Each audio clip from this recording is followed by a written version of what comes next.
You know, they say there's that phrase, if you don't have anything nice to say, don't say anything at all. Well, to the person who created that phrase, I ask you, you must not have known about YouTube because it's very problematic. Because I have nothing nice to say about the Seattle Seahawks after this game. They lose to the Packers 30-13 and fall to 8-6 on the season. I'm not going to go over the scoring plays. I'm not really even going to go over the positives. I am going to remind you, though, it's holiday shopping season, simplyseattle.com. Great stuff for the Mariners, the Huskies, the Seahawks, the Cougars, the Storm, the Sounders, all of your local teams. You can find it at simplyseattle.com. Enter code MOLLYWOP15 and it takes 15% off your order. MOLLYWHOP15. Doesn't matter if you're buying stuff for the Seahawks, the Kraken, Storm, Sounders, Huskies, whoever. Automatically takes that off. It's a great deal from awesome people. And it's holiday shopping season. Save some money. Show you're supporting the show too. It's a nice combination. SimplySeattle.com. Link in the description. I mean, there were a couple of individual efforts that were okay. I thought Ernest Jones, outside of being absolutely crossed up by one play by Josh Jacobs, played a fine game. Forces that fumble that briefly gets him back into this game. Love recovers that fumble. Devin Witherspoon was playing fine until that last touchdown. And, great catch by Dobbs. Not great coverage, but Zach Charbonnet ran okay. Loved the touchdown. Yeah, that's it. This was pathetic. And what's upsetting about this, too, and I want to pull up their schedule to make sure I'm not talking out of my you-know-what, but pretty much every time they've played a team who is good, they've gotten their you-know-what's kicked. They played Detroit. They lost by 13. Wasn't that close. They played San Francisco when San Francisco was a little bit better. They lost by 12 points. They played Buffalo and got their clocks cleaned, right? And look, they've also lost to the Giants, a loss that looks worse and worse and worse. And they should have lost to the Jets. And they very easily could have lost that game in San Francisco to what we have now seen as not a very good San Francisco team. My point is, the Seahawks have not been good against good teams. And in fact, not good is an understatement. Against the teams that have a chance to play for something, they've been awful. Awful. That Detroit game was not that close. They gave up 0 incompletions to Jared Goff. That game against Buffalo was not as close as that 31-10 suggests, in my opinion. And 30-13 is a pretty accurate assessment of this game. I mean, where to start? Where to even start? The rush defense early on was horrific. The holes were just massive. I could have picked up 2 yards on some of those plays. Okay, maybe a yard. But somebody as good as Josh Jacobs can pick up a lot more than that. And, it ended up being better towards the end of the game, particularly against Jacobs. Jaden Reed runs for 27 yards on some reverses that were perfectly called plays. If you blitz 2 linebackers inside and they run outside, you better pray those linebackers get there because there's no containment on the inside anyway. The pass defense,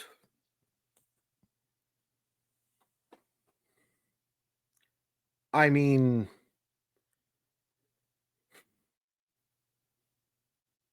I'm trying my best not to say mean things. And I really like Kareem Whelan. I was so impressed with his rookie season. I thought he got way too much crap in his second year. He has not taken the step forward. And I don't like saying this, but I questioned some of the effort tonight. And I've questioned some of the effort earlier in the year too. So it's not like this is brand new. But boy, you better start wanting it more. Buddy, Boy, oh boy. Because this is the effort on some of those plays, in particular, the slant touchdown to Dobbs was unacceptable. And if it's not an effort thing, you better learn how to tackle, dude, because that's just not good enough. That's not good enough. And, the problem is, I think in an ideal world, Mike McDonald might consider sitting Willen a little bit. But you just don't have the depth to do that because, Josh Jobe wasn't as bad as he was against, the Jets, but he's still not good enough to be a starting cornerback for a playoff team. Are you kidding me? And right now, the Seahawks are almost a playoff team. They would lose the tiebreaker with the Rams because of divisional record and because of head-to-head record as well. And they lose the tiebreaker with the Commanders for reasons I don't care about right now because there's 3 more games to be played. But for a playoff contender, Josh Jobe isn't good enough. But for a playoff contender, Rick Woolen isn't playing well enough either.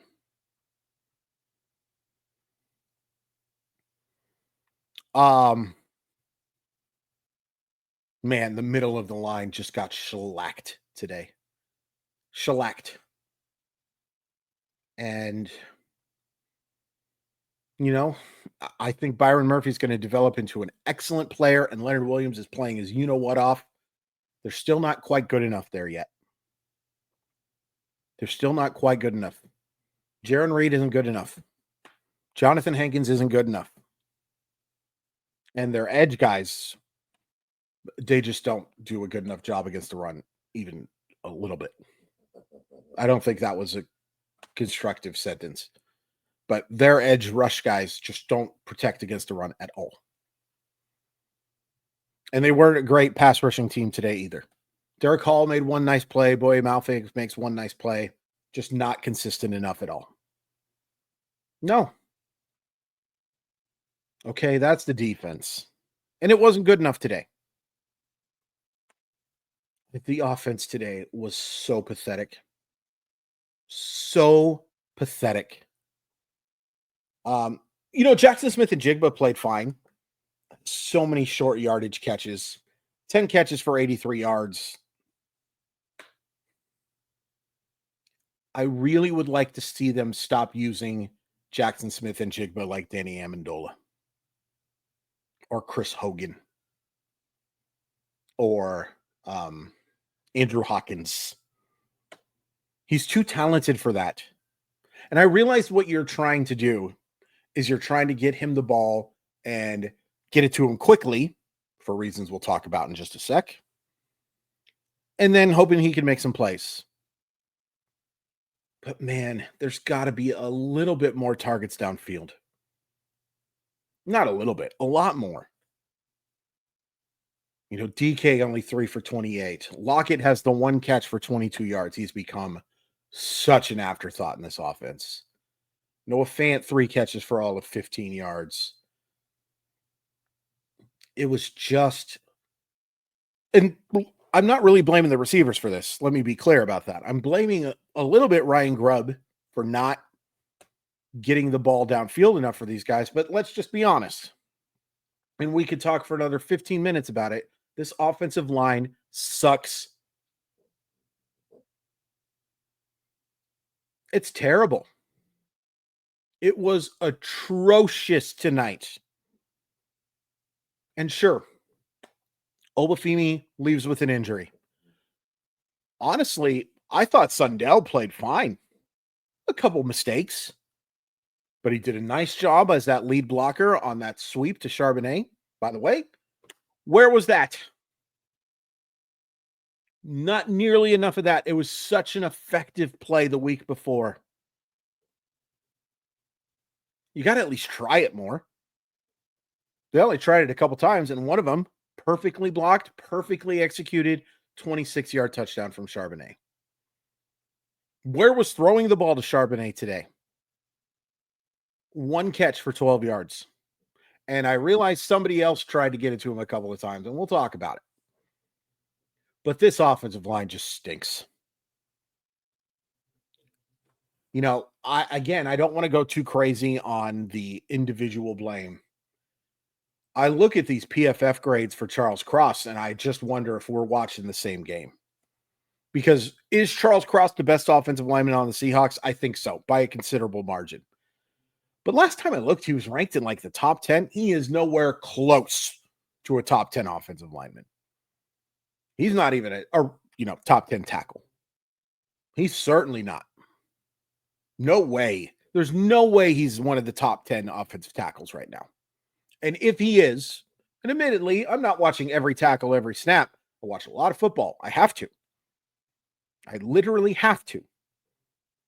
There's definitely guys better, considerably, than Charles Cross. And that can't be your best offensive lineman.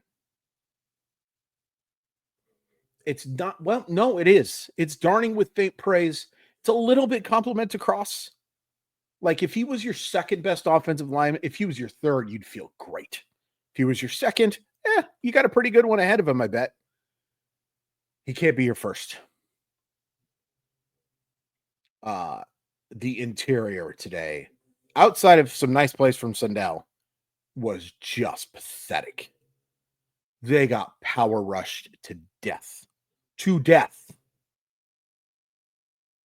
And unfortunately, it's not death. Let's make that abundantly clear. But your offensive line may have cost you your starting quarterback.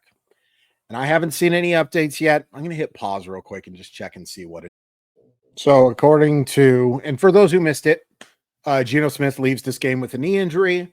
Mike McDonald says structurally that it looks okay and then he's going to get tests done tomorrow. Unclear now whether or not he'll have to miss time.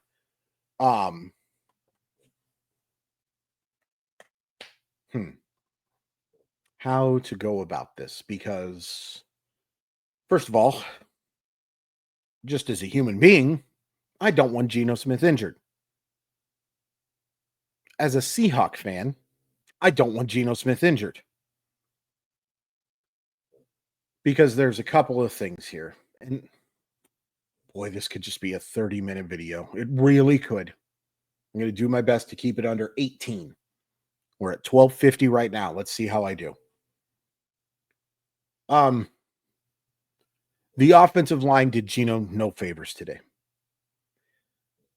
I would need to see the all 22, and maybe I should wait and watch an all 22 before I talk too much about Geno Smith. And if you look at the numbers while he was in, 15 of 19, not bad. 7.8 yards per attempt, not terrible. 0 touchdowns, not great. 1 interception. And that interception was awful. And here's where I want to get into it.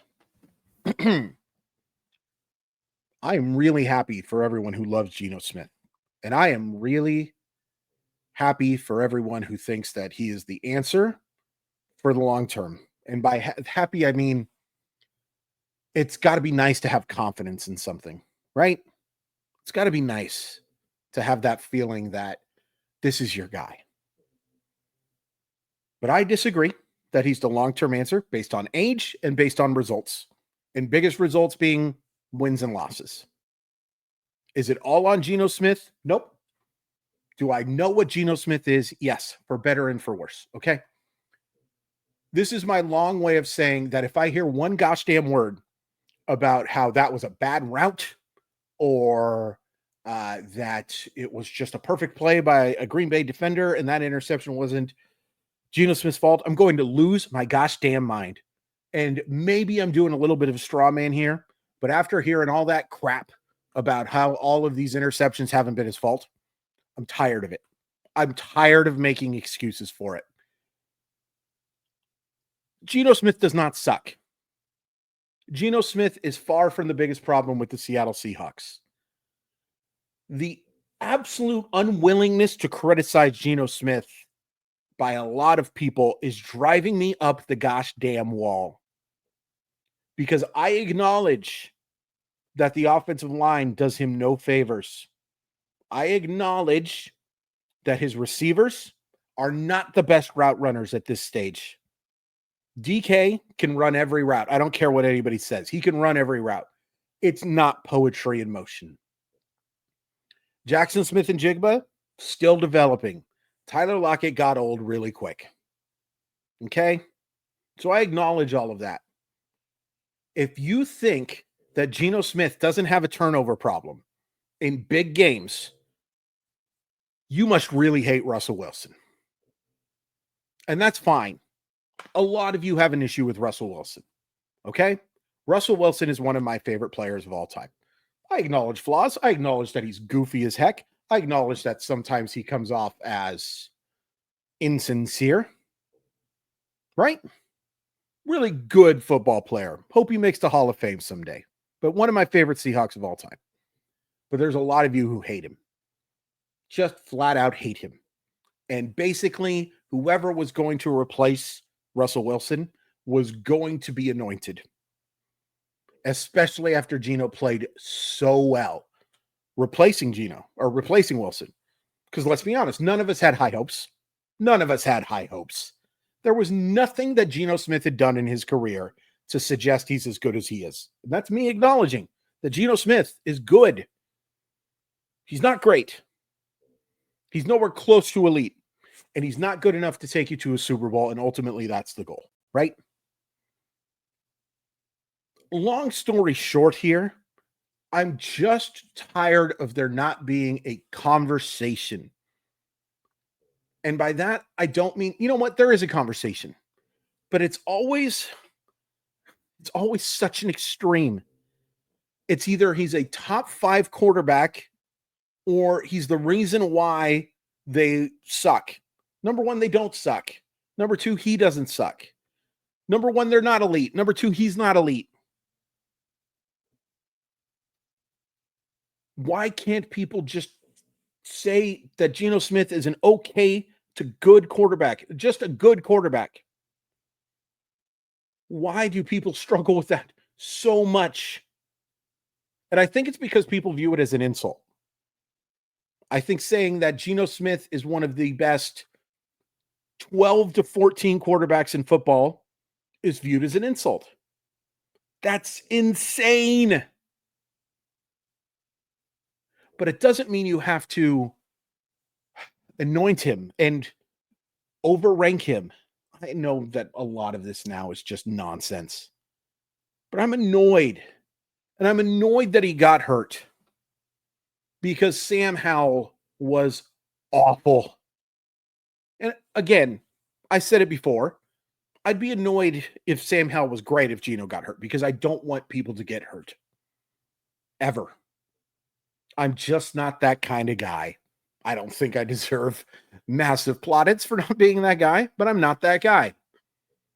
I'm not that person who celebrates when people that I consider are to be evil perish. I'm not that kind of guy. I'm the kind of guy who, when he watches Law and Order episodes, hopes that the guy actually didn't do it. I have extreme compassion. It's a flaw. It's allowed people to walk over me many times. So that's the main reason why I don't want Geno Smith to be hurt. But watching Sam Howell play football, sure, against a good Green Bay defense, they played great today. Have to give Green Bay credit too. To say he looked not ready, and this is a guy who was a starter all last year. He did a horrible job in the pocket, horrible job on it with his accuracy, and made just an absolute silly interception. He just trusts his arm strength too much, and he has plenty of it. Plenty of it. But he was horrible. And if Sam Howell is the starting quarterback for the Seahawks over the next 3 weeks, uh-oh. At least based on what we saw tonight. But man, because I saw a bunch of stuff and it was stupid. I looked on Blue Sky and there was a bunch of stuff about how, Geno, it's time, it's over. No. And then I saw some other stuff that it was like, oh man, Where would they be without Geno Smith? No. You're both wrong. And I swear to goodness, if I hear a bunch of people telling me how that interception wasn't his fault, I'm going to break something. Because that turnover, let's be completely clear here. That turnover basically very little chance to win the game after that. You're down 17-3. You drive down a couple decent throws to get him there too. Credit. And then an absolutely horrific interception. You know, everybody, you want to know how you can tell if someone doesn't know what the heck they're talking about? If someone just says you got to get rid of the ball, right? If you just scream, you got to get rid of the ball, they don't know what they're talking about because you have no idea why the quarterback held on to the ball. None. You didn't see someone open. You don't have access to the all 22. You don't know what play they called. Sometimes a sack is better than just getting rid of the damn ball. And a sack there would have been so much better to that absolute horrific interception. And I swear to God, if I see Dataman69 at pff.net try and tell me, bad route, should have gone 43.4 into the end zone. Analytics say 58% completion rate. Shut up. Horrible throw. Horrible. And it really hurt the Seahawks. Really hurt them. But my God, Sam Howell. Oh, and one other thing. And I tried to make this 18 minutes. I knew I couldn't because I can't shut up. The decision not to go for it on fourth down when you're down 23-13. Absolutely pathetic. A pathetic decision. And that's one where Nerd Boy should call it out. Should call it out. What in the world? I realize your defense had made a few nice plays. You can't win if you don't have the gosh damn ball. And you're down 2 scores. Let's say you go for it and don't get it and they end up scoring there. You were probably going to lose anyway. I hate surrendering. And they surrendered in this game.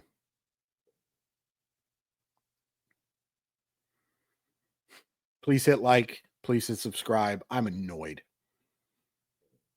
Next week, the Vikings come to town. And oh my gosh, if they play like they did today, yeah. Mm-hmm. It's just really disappointing. And sure, yeah, they'd won 4 in a row, and you can't win them all. You got to look better than this. Like, subscribe, all that great stuff. I love you all. I love you, Geno. I hope you're okay. I wish we could have honest conversations about your quarterback play someday. It won't be today. Most importantly, get ready. Sam Howell, get better quick.